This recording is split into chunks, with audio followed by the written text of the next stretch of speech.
We have a new operator today. Nikhat is with me. The great Mr. Noor has left. Uh, didn't come back from his holiday, so I told him you might as well relax. So Nikhat is with me. These girls are pretty good with the laptop, and just be a little patient with her, okay? Because today is the first day sitting with me. So we're going to start off with the lecture.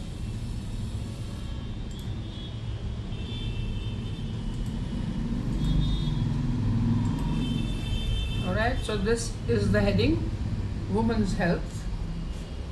Let's start with the first one. Where are you going to operate it from? Alright, so my first question was, why is the woman's health so precious? And the answer is simple, because she is precious.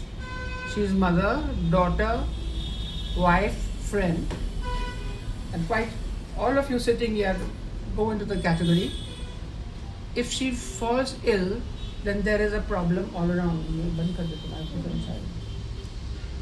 She can have a problem, or she can have problems as a child, teen, if she's pregnant, after delivery, and later in life. This is the first slide.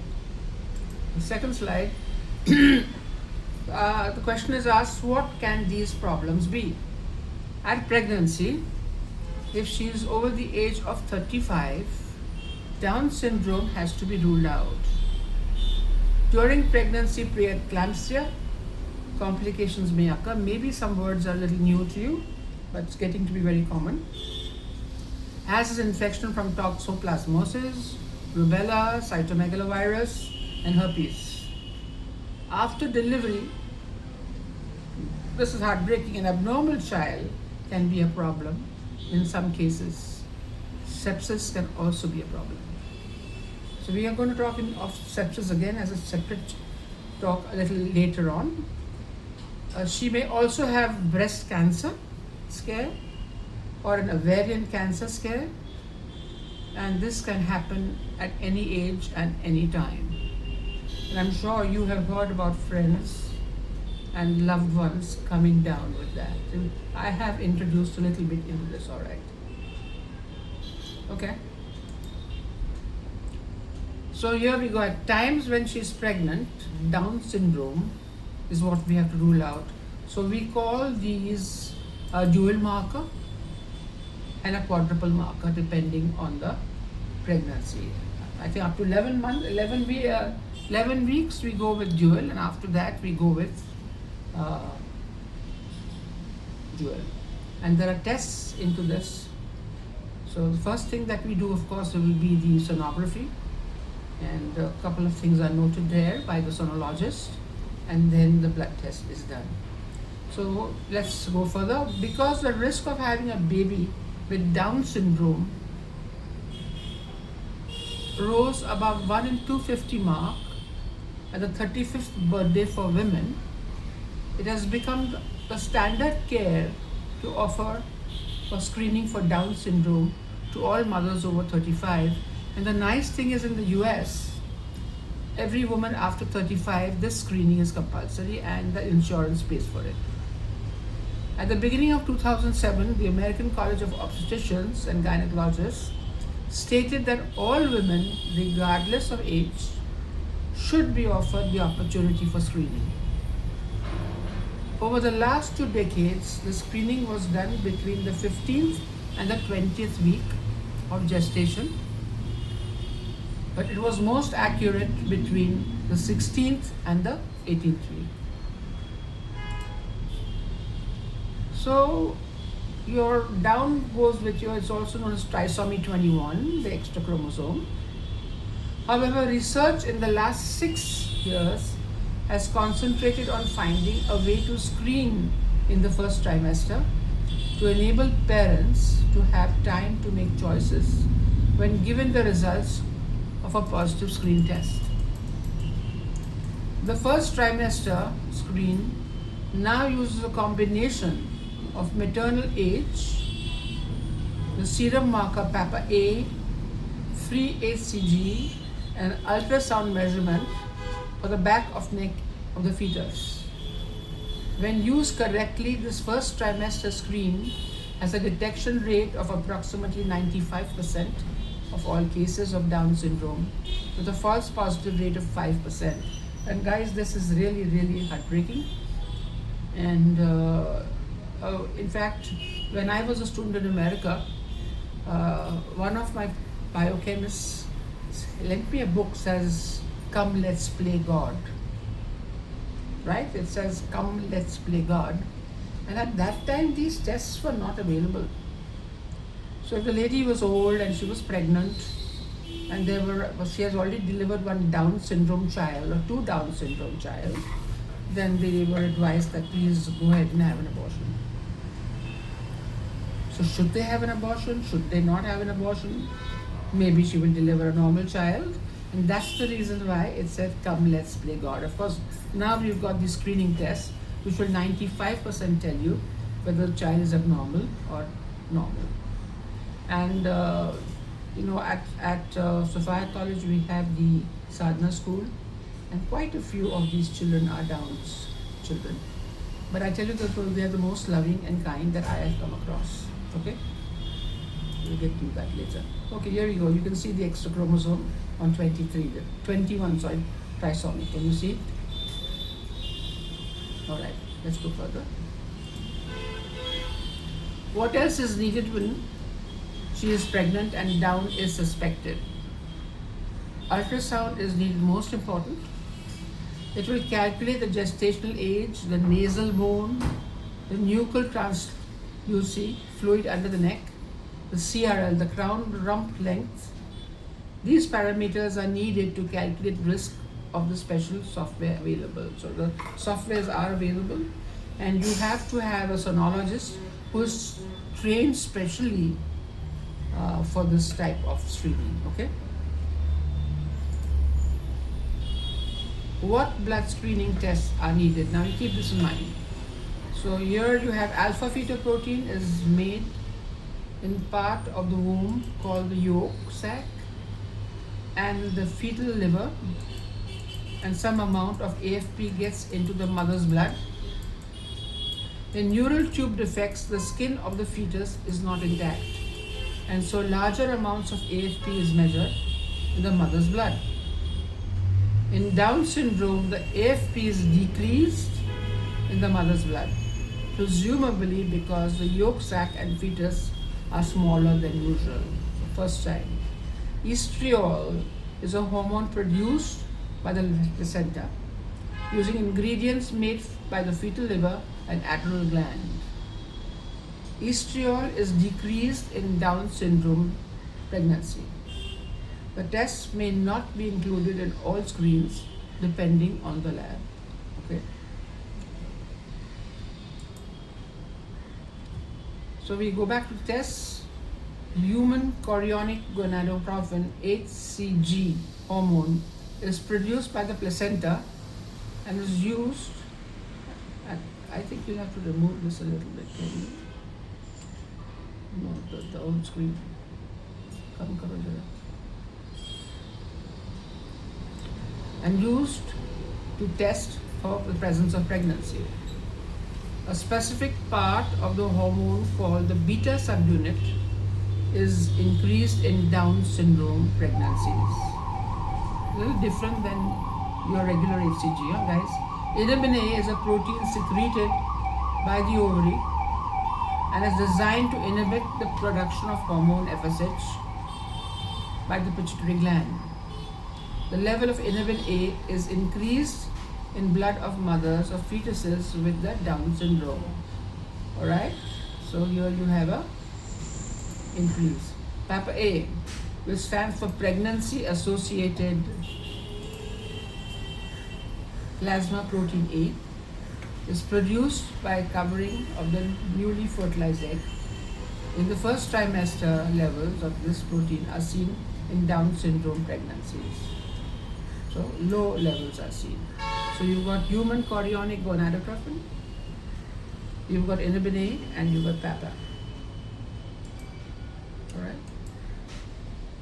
Free HCG, human chorionic gonadotropin is a glycoprotein hormone secreted by the placental trophoblast. Biological active HCG consists of non-covalently linked alpha and beta subunit, released by free beta subunit by elastase activity, approximately 1% of total HCG in the serum, detectable 10 days post ovulation, peaks 8 to 10 weeks. Increased levels in trisomy 21 affects pregnancies. All right. So these we will talk of the moons later. All right. So here you go. Your singleton HCG values with one baby after ovulation. Software. Now software is available, and of course I have got what I have from Roche. We have the SSGW software, first trimester screens. Very popular in India also. Special software available to calculate risk in the first trimester and in the second trimester. First trimester utilizes free HCG and Papa A with sonography details, while second utilizes AFP, estrogen, HCG and 11A with sono details. There is a whole in-depth PPT available on Down syndrome and 21 trisomy coming up later. The latest is that China has devised a test, just look that can scan and assay the baby's DNA in which in such a way that the mother thus ruling out invasive procedures like CVS sampling, etc. Where China's at it again, all right.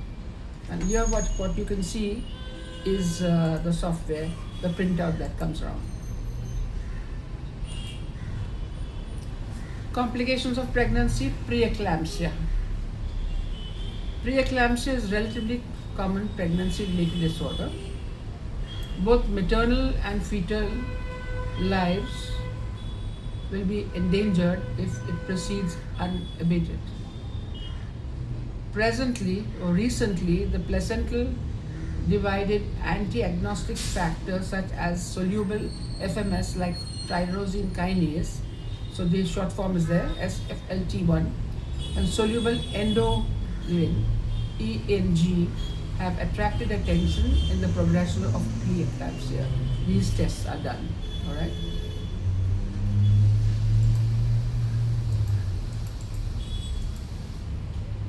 So the signs are sudden weight gain, high BP, edema, and proteinuria are monitored. We ask the question, why? We'll do this one. So significance of PGF and SFLT1. Normal PIG is responsible for normal placental function in a normal pregnancy, and SFLT1 associate with termination of pregnancy in the last weeks of gestation.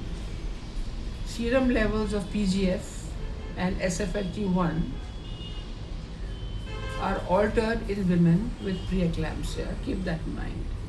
Studies show that in both early and late onset of preeclampsia, maternal serum levels of SFLT1 are higher and PGF lower with preeclampsia. In addition, placental SFLT1 levels were significantly increased and PGF decreased in women with preeclampsia as compared to those with uncomplicated pregnancies. And these are new words for you, I know that. This suggests that the placental concentrations of SFLT1 and PGF mirror the maternal serum changes. This is consistent in the view that the placenta is the main source of SFLT1 and PGF during pregnancy.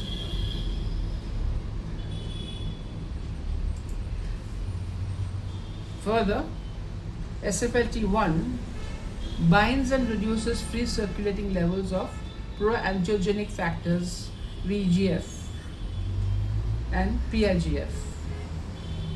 SFLT1 thereby blunts the beneficial effects of these pro-agnostic factors on maternal endothelium with consequent maternal hypertension and proteinuria. Serum levels of PIGF and SFLT1 are altered in women with preeclampsia. However, circulating levels of PIG and SFLT can discriminate between normal pregnancy and that with preeclampsia even prior to clinical presentation, and SFLT1 and PIGF are associated with disease severity and the onset of symptoms. Little complicated words, all right? So here we go. You can take a look. The complications are contraction rate of the heart, there's hypertrophy. You've got SFLT and you've got a lot of other biochemical complications. And it also affects the heart, as the arteries, as well as the kidneys. Okay? Sequence of events: impaired development of blood vessels that connects the maternal and fetal blood circulation, impaired flow to placenta, the release of factors by placenta into maternal circulation, dysfunction of endothelial cells that line the maternal blood vessels, can lead to vasospasms in mother, leading to hypertension, impaired blood flow to fetus, and blood flow to brain of mother, leading to seizures. Can cause increased permeability of capillary walls, leading to proteinuria and edema. Disruption of clotting of blood. The main important symptoms that tell us that there is a problem with the pregnancy in the women, especially if the blood pressure goes up and there is proteinuria. It's a very simple indicator for us in the lab. Interpretation: maternal SFLT1 has been shown to be significantly higher in incidences of severe preeclampsia as compared to mild forms of the disease, as well as with uncomplicated pregnancies. Both balance in circulating angiogenic factor and blood pressure. Modulation in pregnancies may continue, and the diagnosis of preeclampsia at the extreme. Most studies indicate that preeclamptic features are not unique to preeclampsia, existing in normal pregnancies as well, albeit at a very lower level. The ratio of SFLT to PIGF has been shown to be a better indicator of preeclampsia than either pressure alone. In summary, PIGF and SFLT1 concentrations measured by the immunoassay in maternal blood improves the diagnostic possibilities in preeclampsia, which comprise clinical symptoms, proteinuria, and uterine artery Doppler velocimetry. Ratios higher than cutoff is a bad sign. In uncomplicated pregnancies, blood pressure changes from mild to late pregnancy, in particular for diastolic blood pressure and mean arterial pressures, are inversely correlated with maternal PIGF. Concentrations at delivery and positively correlated with the ratio of SFLT to PIGF. In preeclamptic pregnancies, the mean second trimester blood pressure measurement is inversely correlated with PIGF and positively correlated with SFLT-PIGF ratio. The ratio of SFLT to PIGF can be shown to be a better predictor of preeclampsia than either measure alone.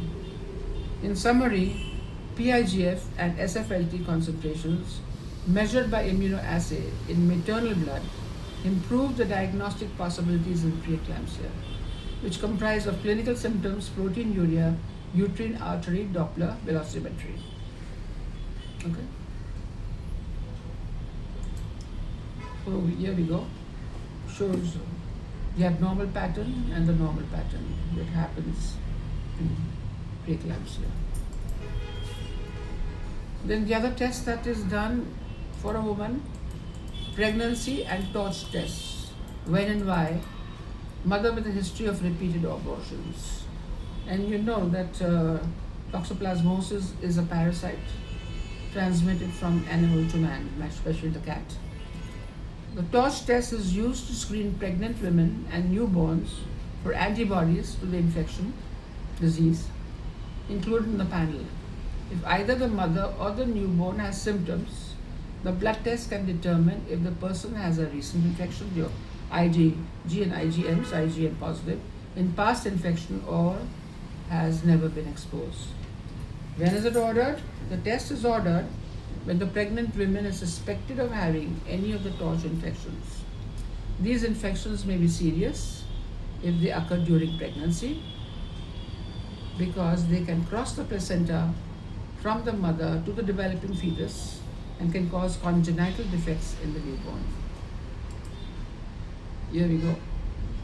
So what does TORCH stand for? This really, I think you know, IgM is present infection, IgG asked. Toxoplasmosis, IgG and IgM can be measured. It is an animal parasite causing abortions in the mother. Rubella, measles, German measles, IgG, IgM can cause defects in the baby. Cytomegalovirus, IgG, IgM again can cause defects in the baby. Herpes 1 and 2, IgG, IgM defects in the baby and a greater danger to herself. You know the two types of HSV1 and HSV2, the herpes virus. Okay. Very good. So sepsis, not a bad word that we come across, is defined as a systemic inflammatory reaction response to infection. During sepsis, circulating phagocytes are activated and multiple mediators are released into the blood. The balance between the pro-inflammatory and anti-inflammatory response affects the outcome of a sepsis patient. In predicting the outcome, the markers of systemic inflammation may help to identify the patient at risk of severe sepsis or septic shock at an early stage of the disease. The clinical definition of systemic inflammatory response syndrome, SIRS, is broad and may be present at many conditions other than infection, such as acute pancreatitis, trauma, burns, injuries, and autoimmune diseases.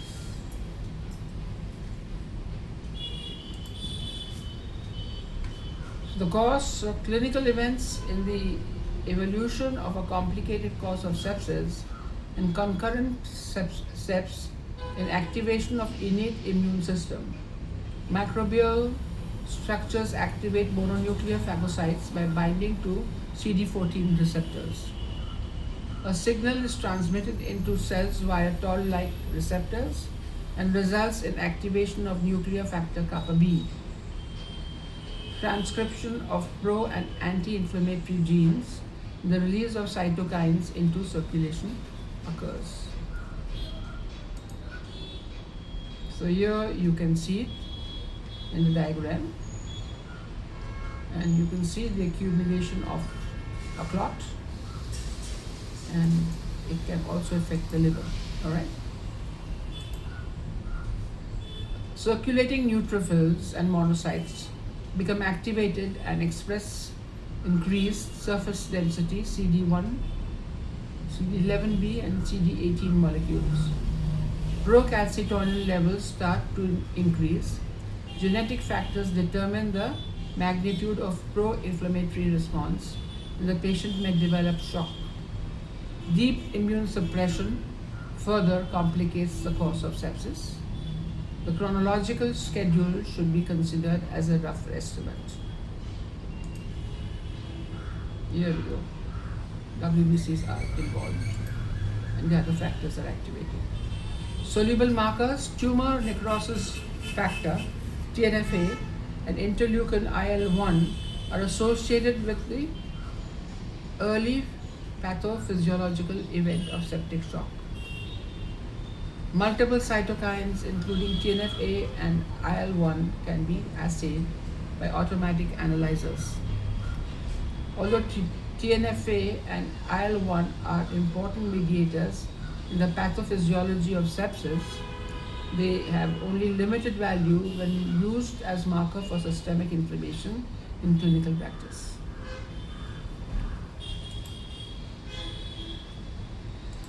PCT, fast and highly specific increase in bacterial infection sepsis. One major advantage of PCT compared to other parameters, such as procalcitonin, is in its early and highly specific increase in response to bacterial infections and sepsis. Thus, in septic conditions, increased PCT levels can be observed 3 to 6 hours after the infection challenge. PCT values less than 0.25 UG in patients with clinical signs of infections indicate low probability for blood culture proof of bacterial infections, whereas PCT values over 0.25 UG seem to correlate with bacterial load and positive blood culture results. PCT levels in sepsis are generally greater than 1 to 2 UG and often reach values up to 10 to 100 UG or considerable higher in certain cases, thus enabling the diagnostic differentiation between various clinical conditions and a severe bacterial infections and sepsis. So here you go, you can see anything less than 0.05 is healthy, and local infections, it starts to increase to 0.5 and can go up into a septic shock. So procalcitonin, best parameter for early sepsis diagnosis. Among the available laboratory parameters, PCT has been shown to be the most useful to assay. PCT has been demonstrated to be the best marker for differentiating patients with sepsis from those with systemic inflammatory reactions not related to infectious cause. Moreover, procalcitonin was shown to be the only laboratory parameter that made significant contributions to the clinical diagnosis for sepsis. Information observed by IL-6 and IL-8 and CRP has no impact on the clinical diagnosis of sepsis on admission. So PCT is the marker of choice. Okay. The cellular markers, the measurement of cell-bound receptor molecules involved in the inflammation has some advantages. The volume of blood needed to quantitate the cell surface markers using whole blood flow cytometry is minimal compared to that needed to determine the soluble markers. The sample size may be critical in some patient groups, such as small babies. The CD11B and 18 receptors that mediates the irreversible adhesion and transmigration of phagocytes from circulation into tissues is stored in the cytoplasmic granules and quickly multiplies its expression on neutrophils and monocytes upon stimulation with mediators such as TNFA. The table sepsis, SIRS and MODS definition. So systemic inflammatory response at SIRS. Definition: response is manifested by two or more of the following conditions: temperature over 38 degrees centigrade or less than 36, heart rate 90 beats per minute, respiratory rate 20 breaths per minute, white blood cell count over 12,000,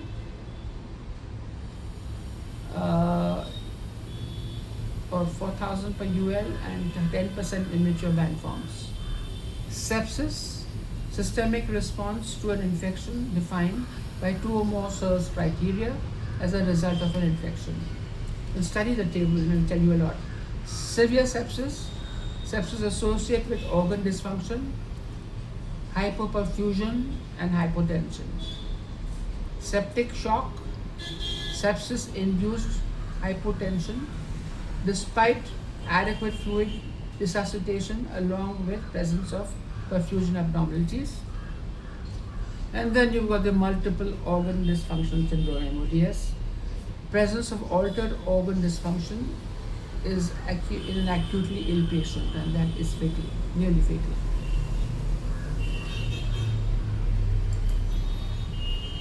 Can CARP also be a marker? We asked the question.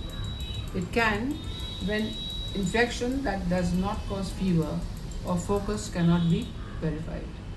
In these cases, the elevated serum CRP level denotes the presence of systemic inflammation, but may not distinguish between an infectious and non-infectious cause of symptoms. Indeed, CRP is not a specific marker of infection, but is increased in a wide range of diseases characterized by the presence of systemic inflammation. Furthermore, CRP levels increase slowly and are not necessarily elevated at an early stage of infection. Although the levels of IL-6 and procalcitonin in concentration and level B and CD18 expression increases earlier than do CRP levels, none of them is specific for infection either. We'll be coming back to the table again. So infection is initiation of innate immune response. Then you got SIRS and body temperature differences are there. Then you got excessive pro-inflammatory response using your CDs. And then this will lead to shock. It can lead to recovery or it can lead to death.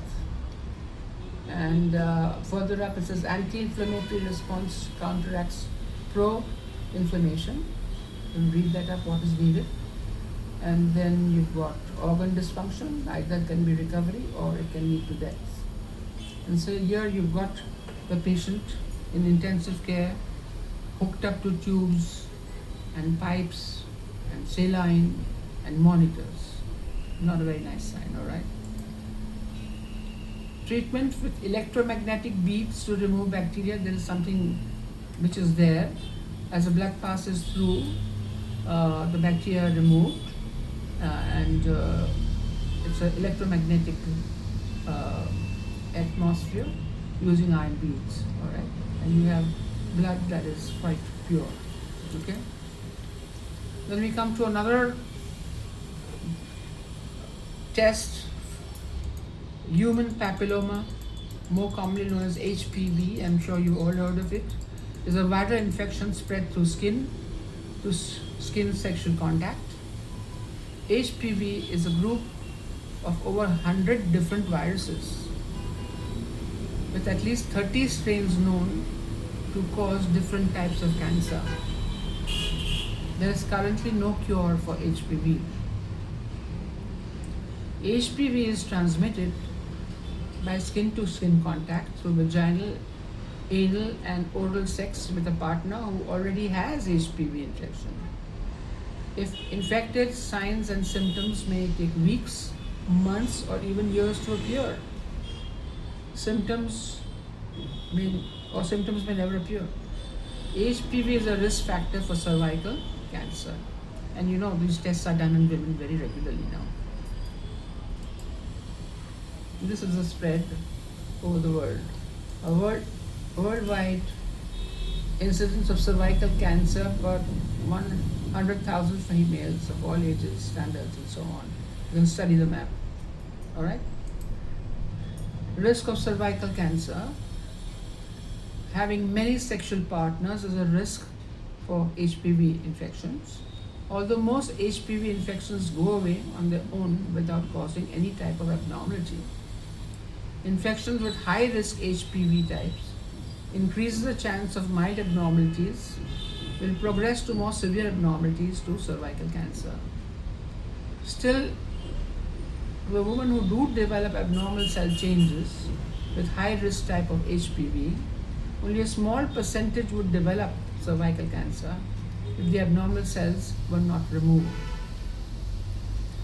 Studies suggest that whether a woman develops a cervical cancer depends on a variety of factors acting together with high-risk HPVs.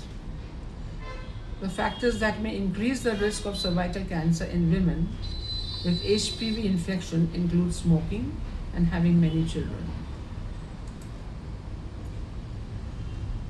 What are the high risk strains of HPV? Many of the strains that are dangerous to cervical health can be identified with a test. Most strains associated with cervical cancer, these are all number 16, 18, 31, blah, blah, blah, and possibly a few others.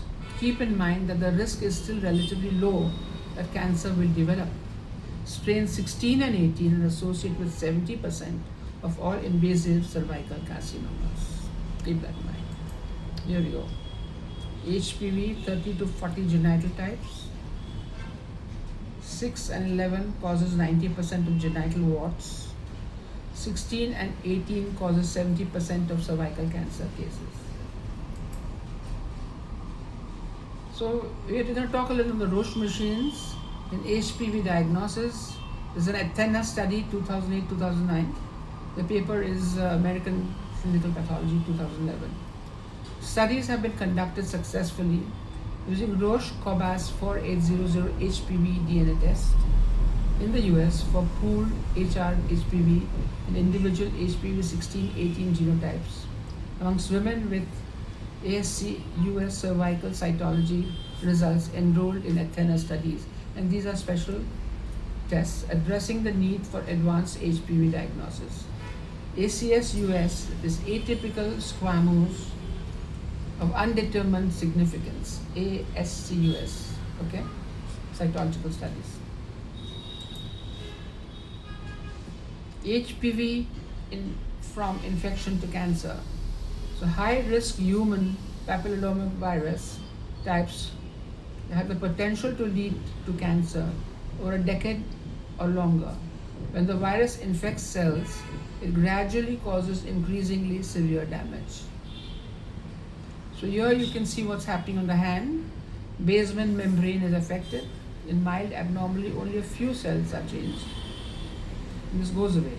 Abnormal cells, you can see, in moderate abnormality, affected cells are found throughout much of the surface lining of the cervix. Cancerous cells, abnormal cells progress to malignancy after the virus slips two key cancer-causing genes into the DNA of the host. Sad thing to have.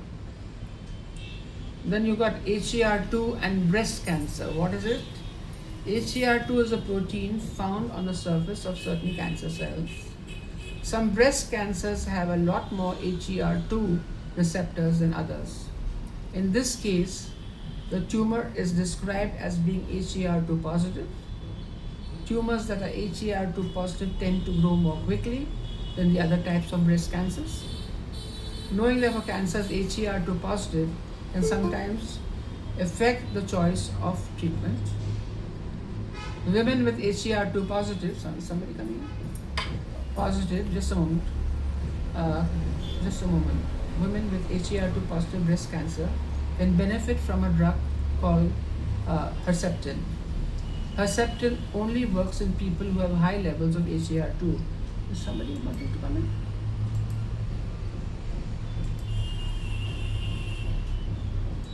Admitted. All right, Nazneen is in. Okay, let's get back.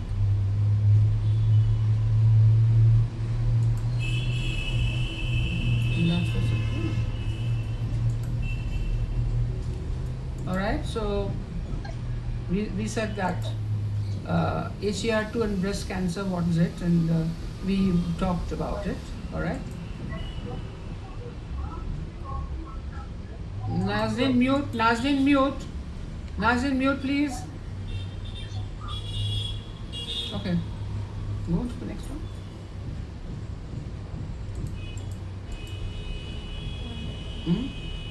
What happened?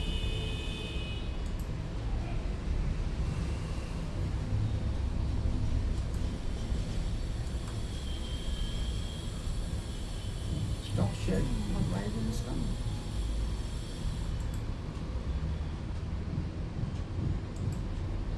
Okay. Net on, please. No. Just a moment, guys.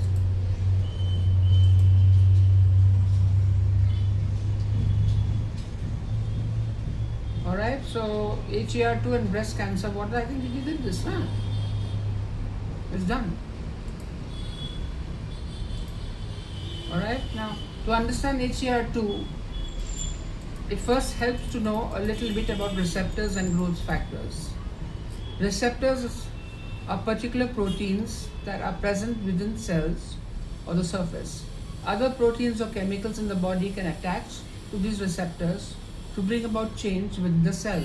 For example, to make it produce, reproduce, or repair itself. Growth factors are chemicals that attach to these receptors and stimulate cells to grow. So on one side you got HER2 negative, and the others you can see the little pink inside, that is your HER2 positive, and this is quite heartbreaking. Okay, so here we go, the cell and what is present and the problems it creates. Further, HER2 is a receptor found on the surface of certain cancer cells. It is made up by a specific gene called HER2 new gene. HER2 is a receptor for a particular growth factor called human epidermal growth factor, which occurs naturally in the body. When human epidermal growth factor attaches itself to HER2 receptors on breast cancer cells, it stimulates the cell to divide and grow. Some breast cancer cells have a lot more HER2 receptors than others. In this case, the tumor is described as being HER2 positive. It is thought that about 1 in 5 women with breast cancer will have HER2 positive tumors. So HER2 positive breast cancer, the slide is here. Normal cell, you can see it's quite clear. Whilst HER2 is overexpressed on the other side. You can see it in the nuclear pattern. So HER2 for breast cancer. Tests can be done to find out whether the woman is HER2 positive breast cancer. Testing is usually to be done at the same time as the initial biopsy or breast cancer surgery. Samples of cancer tissues from previous biopsies or earlier surgeries may also be used if you have not already been tested. It is recommended that most departments of health that all newly diagnosed women with breast cancer will be tested for HER2. Women who have already been treated for breast cancer can be tested for HER2 if the cancer should ever come back. And I think you know that if this test is positive, and the woman need not be having cancer, then I think they advise a mastectomy. And I think this is genetically inherited, I believe. And I think a very famous actress, I think mother had it, her sister had it, and she was positive for the gene, and eventually she had, just to be on the safe side, she had a mastectomy done. Okay.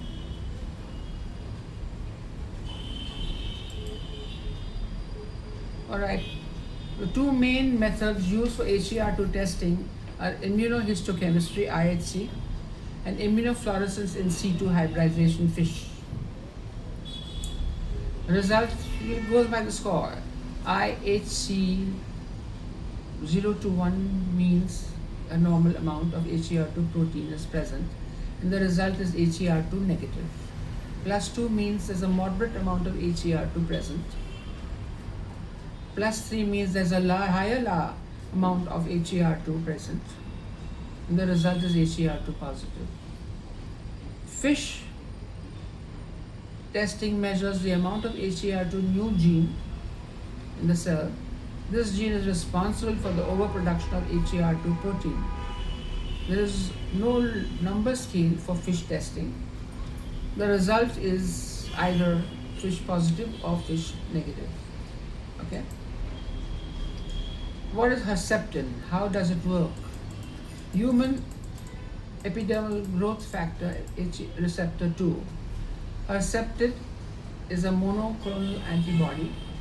Antibodies are substances that the body produces to fight infection and other foreign particles. Monoclonal antibodies are made up in the laboratory and some are designed to attack specific cancer cells. Herceptin targets cancer cells that overexpress or make too much of the protein called HER2 or ERB2, which is found on the surface of some cancer cells. Herceptin attaches to HER2 positive cancer cells and slows or stops the growth of cells. Herceptin is used only to treat breast cancers that are HER2 positive. HER2 positive cancers overexpress the HER2 protein and have amplification, too many copies of the HER2 gene. Approximately 20 to 30% of breast cancers overexpress HER2. These tumors also tend to grow. So you can see it in the scan there. Herceptin can cause damage or weakening of the heart muscle. A Muga scan is a test that provides information about how well the heart muscle is working. The test will be done at the beginning of and every 3 months through the treatment to check that it is safe to continue. What are the side effects of Herceptin? Herceptin can cause an allergy type side effects such as rash, fever, chills, muscle aches, and nausea. Herceptin does not cause hair loss or lower white cell and red cell counts that happen with chemotherapy. A full list of side effects will be provided and discussed with all women who begin this treatment. Okay? Here we go. You've seen a 150 milligram Herceptin dose. So you've got a breast cancer patient. You've got the growth factor. You've got the Herceptin blocks receptors, and it slows the multiplication. Okay, stops the tumor from growing. All right. Now, Women's Health Complete Menu, all available on Immunology Cobas 4800 Tissue Diagnostic Program. Here we go. So you can do the HTG beta and Papa A for Down syndrome, PIGF and SFLT for preeclampsia, procalcitonin CRP for sepsis, complete torch panel, Cobas 4800 HPV test for HPV 16 and 18 genotyping, HER2 breast cancer diagnosis with tissue diagnosis. And guys, this has become very, very common. It was there years ago and it is still present today. It serves a lot of purpose in diagnosis, especially on the molecular part of it, because Roche has a molecular section and these tests and everything is done into that category. Okay, we have the last slide. These were some women's health related dysfunctions. Let's keep her safe and thank you.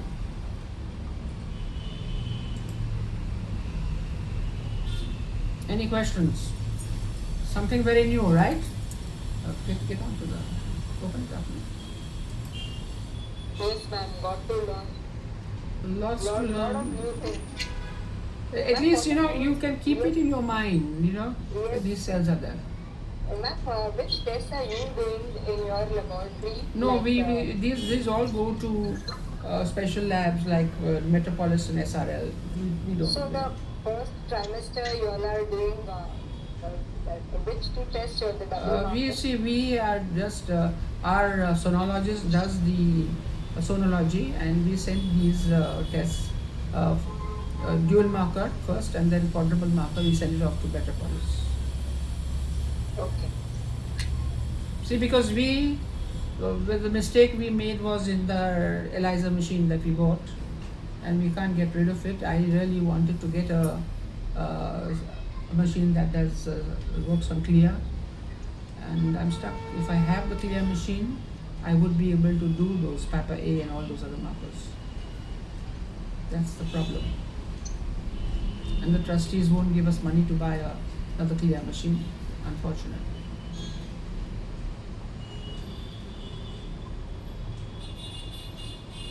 So we have to send it up. Or we get dual markers and quadruple markers nearly every day, depending on how many weeks she is pregnant. and we have a very good sonologist who does the sonology, and then we send everything off to Metropolis, and they do the rest. Nazin, you came in late. Nazin, can you hear I'm me? sorry. I know you told me Yes, that ma'am. you, yeah. Because we have problems on Fridays, that's why. But I will go through the YouTube Yeah, section, but the madam. thing is, you guys opted for Friday, the ones who are in the Gulf, and that's a problem. Okay, that's all right. These are very interesting and something very new and very routine now. It's nothing very fancy. Ma'am, what I have noticed, all these tests when they come to the lab, we can process the sample. But after that, there is a lot of documentation required from the patient side, like ultrasound reports and all these things. So over here, mostly the challenge is to educate the client to send us the correct documentation on time. Although we have the customers there who keep on asking them to send us the report, USG and LFT and all these things last week period. But all these things, our greatest challenge here is not the testing or the reagent part or the analyze part. The problem here is the education of the technical staff. Again, it comes down to the same thing that they are not so much experienced. We have to keep them training on that. And also client nurses. That is another headache. Means we have to keep on training the nurses also. What we need on time, this paper, that paper, this stream, you know. So these kind of tests when they are requested, actually the technician should also know to raise the query on time. There are two risks involved in this. One is that when you don't respond to the queries or you have a query and you are not informing the client on time, and the other thing is the client himself does not know. So educating the staff as well as educating the client is very important. But In this. Nazneen, this comes naturally, because our gynacs are very good. Everything is given to them. They're very, and my techs know what to do, depending on their uh, weeks of pregnancy. And once we have the sonologist report, everything is then documented and sent to Metropolis, and then they send us the report, and we clip it together, and it is passed on. We prefer that it's sealed and it goes to the patient who picks it up, and then straight to the gynac, and the gynac then informs the patient, good, bad, ugly. That's the way it is. Problem. The people are smart, the education, the mode of learning, then the mode of training and the mode of onboarding the technicians also different. Over here it's like dealing with what I can do now.